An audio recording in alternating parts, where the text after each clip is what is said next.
Hi, as we are in the Lionsgate portal and the energy is building towards the 8th of August when it peaks, I thought this would be really quite a nice time to share some cards. These ones I pulled for me, and I'm just going to walk you through how I made sense of them for me, and then I'll pull some for the collective too. And it's also a great opportunity to share a new deck that I got. And like, I need a new deck, but I loved the simplicity of it and something about the fact that it's called Prism Oracle. And there's so much going on that is to do with light and the changes in the nature of light and opening ourselves up to light. So it felt fitting to use these particular cards right now. And this is a very simple spread.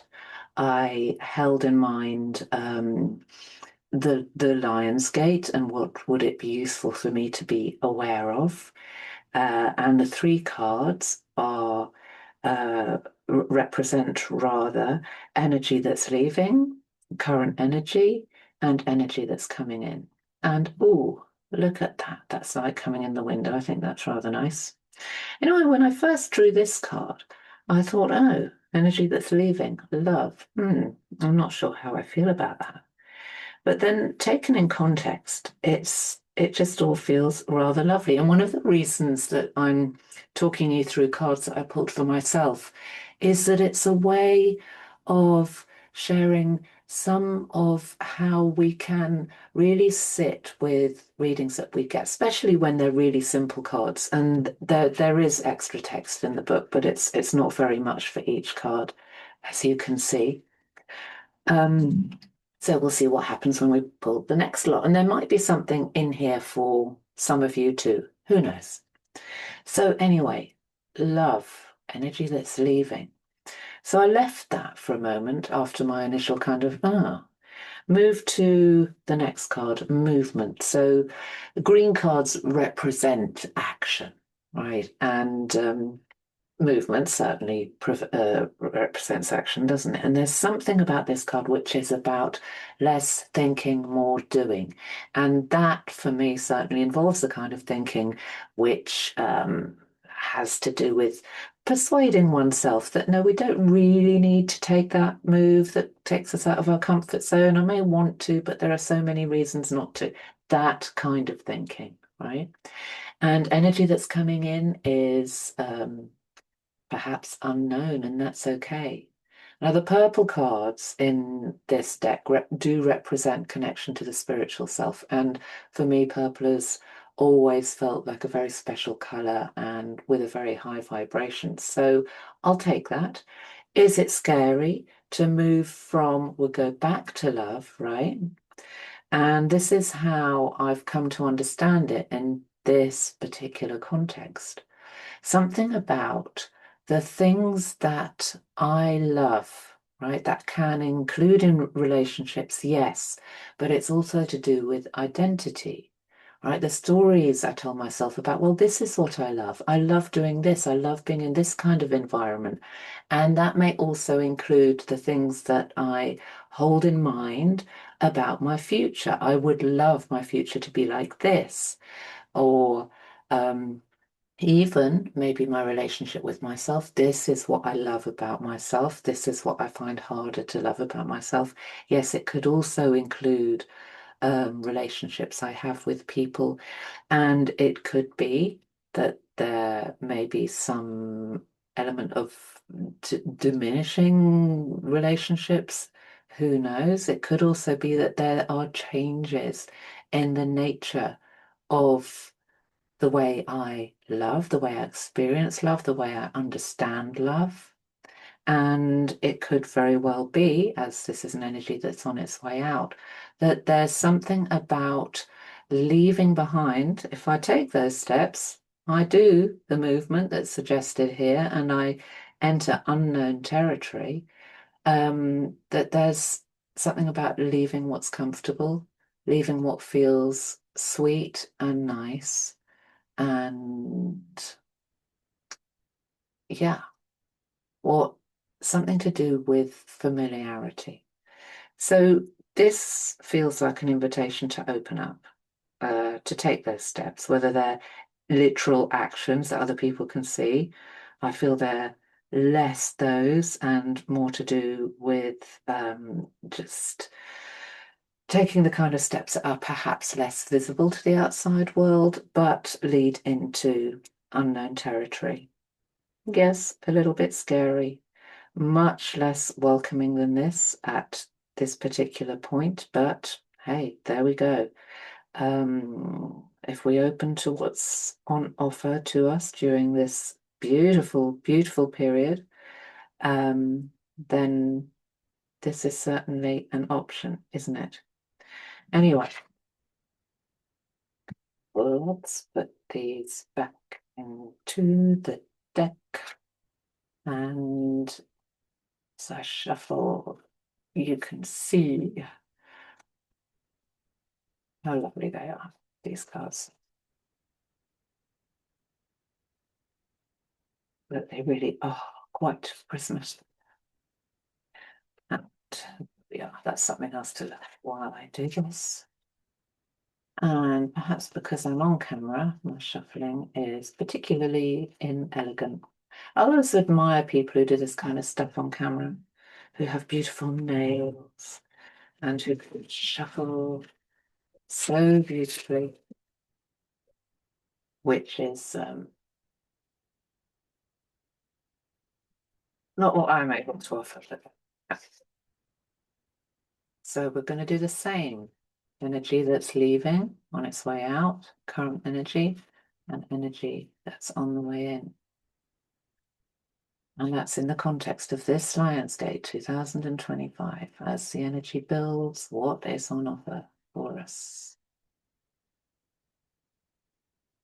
And when the cards come out, I'm going to pull them in a particular way. I'm going to cut the deck and take the first three cards on the top. That's why I'm making.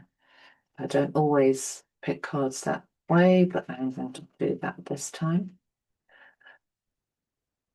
See what your initial reactions are to the cards that you see, the colors, the words. And that will probably be more accurate than anything that I've got to say. So there we go. First card, energy on its way out. Current energy, sweetness. I'm sorry, I should show you this. And energy coming in, comfort. That's very different, isn't it, to what I got? It is the next day, and this is collective rather than for me. But the pink cards are, let me just, yeah, so you take a moment. What do you get from this? Energy, sweetness, and comfort. We'll start with orange. So according to the little book, orange combines the fiery energy of red with the optimism of yellow. Like a sunrise signaling a new day or a burst of citrus, it can elicit feelings of warmth, happiness, and high energy. As a friendly, playful hue, orange can give off a sense of joy when worn. Like red, orange is a stimulating color. In fact, it's sometimes used in fast food restaurants as a device to keep people moving. Working with orange and color magic can help curb procrastination, giving you a boost of energy in order to move forward with your goals. And the text that goes with this particular card is as follows. When this card appears, it asks you to pay attention to the energy that you've either recently cultivated or would like to cultivate. Tap into the momentum of something that you've been working on. Get excited about a new project or even a seemingly mundane task like cleaning your home. Now is the time to pursue whatever has been calling to you. Now, interestingly, this is the card that represents the energy that's on its way out. So what does that, or what could that signify? The pink cards in general are a lot calmer in their energy.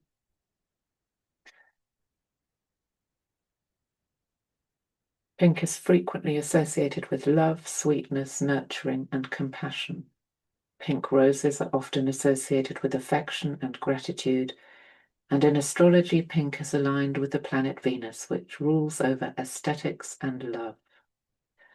Rose quartz, a popular crystal known for its light pink hue, is said to be useful for connecting to matters of the heart and boosting feelings of self-love.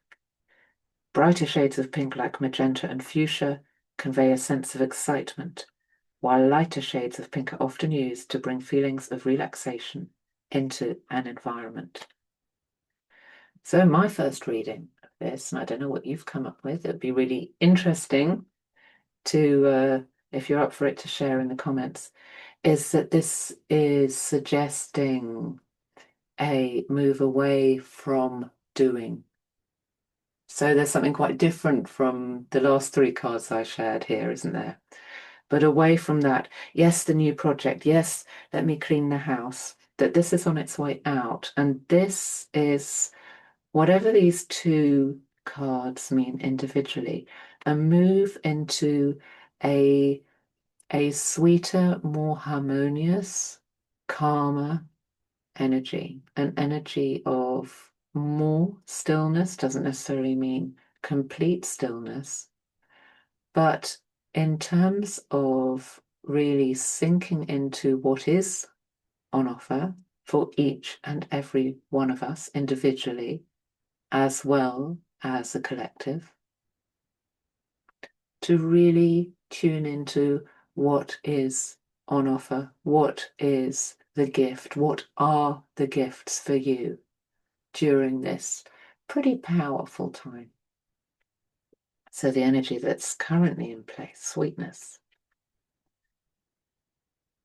Let me find sweetness. This card is a signal to savor the sweet moments in life and to remember them when things get rough. The small things in life are often the sweetest, but they easily go unnoticed. Sweetness is always there if you look for it. So that's the energy on offer right now, to look for the sweetness.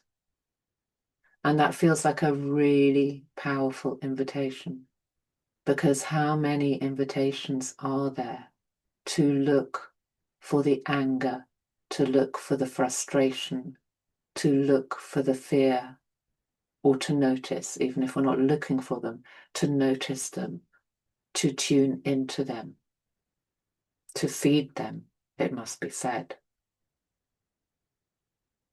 And the more we are invited to tune in to fear, worry, anger, perhaps hatred, outrage, how much less time and energy do we have to look for those moments of sweetness? And for some of us, it will be easier to see the moments of sweetness because we're not in a war zone, for example. But nevertheless, that invitation is there to really make space for that, to make space to focus on what is sweet in our world. And as we focus on what is sweet in our world, we feed it. That's how energy works. And the energy that's coming in, comfort, a lighter pink yet. When comfort comes up in a reading, it signals that you may need to invite some more self-care and comfort into your life. A great way to do this is through nourishing your spirit or higher self. This can be something as simple as cleaning out your home and rearranging your space in order to invite in clear and comforting energy. It can also mean taking the time to prepare yourself a meal that your body has been craving. Whatever it is, do it with ease and give your nervous system the gentle break that it needs. So, very related, these two, are they not? Make space and notice what is sweet in life.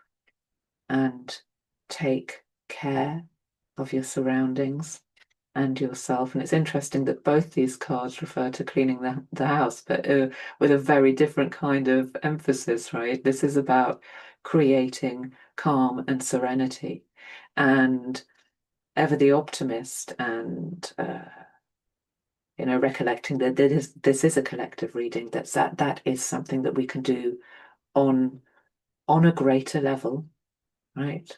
However more intense the invitations to connect with fear, outrage, anger, hate, argument, they will keep coming.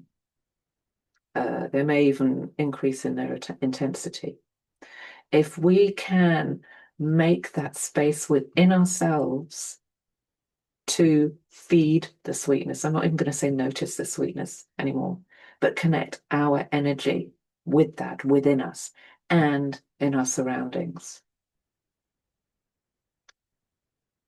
the more able we will be. We train ourselves to see it. We train ourselves, more importantly, in a collective sense, to feed it. And when we feed it, then those conversations start to happen, those conversations we need about creating comfort, creating ease, creating love, creating the kind of world that is not being represented very loudly at the moment, shall we say. So this isn't about escapism in any way, shape, or form. This is about recognizing the power that we have to create. And these three cards, to my mind, represent that this time now is much less about the doing. That kind of almost frenetic doing, which can be so brilliant at some points. But if this is something that is leaving for the moment, and this is what's present, and this is what's coming in, then that's the invitation of what to connect to, what to focus on. And even though these are nice words, and pink is a pretty nice, calm color, this is not easy. This is a discipline. This is a discipline to tune in to what is sweet, to feed what is sweet, and to create comfort. But the suggestion, given that the context for choosing these cards is the Lionsgate, is that there's help. There's always been help. There always will be help. But something about this kind of focus right now. So one other thing I have to say, so this is much less about engaging in how should I put it, sort of very energetic rituals, or sometimes when there is a portal or an event, thinking about the solstices, for example, and the Lionsgate is one of them, we may feel very drawn to join this group doing this, and do this particular meditation, and do this particular yoga practice, and do this here and do this there. And the invitation seems to be less about that and more about this. And really recognizing the value of the discipline of doing this, to tuning into that. I have said the same thing in slightly different ways, because it really does feel as though this message is somewhat counterintuitive, that a lot of the conversations that are going on in the world, the information that is made available to us, extends an invitation to a more fiery kind of response. And if the going within, the connection with the sweetness, the connection with the desire to create comfort, yes, for ourselves, but for all, involves action, then so be it. It is going to need to involve action, isn't it? And we've all got our different roles to play. But it's a different kind of action than the kind of action that might be defined as a reaction to something, right? As a reaction fueled by rage or fueled by outrage or something. This is a desire to create. All right, I'm going to leave it at that. And thank you for listening, and bye for now.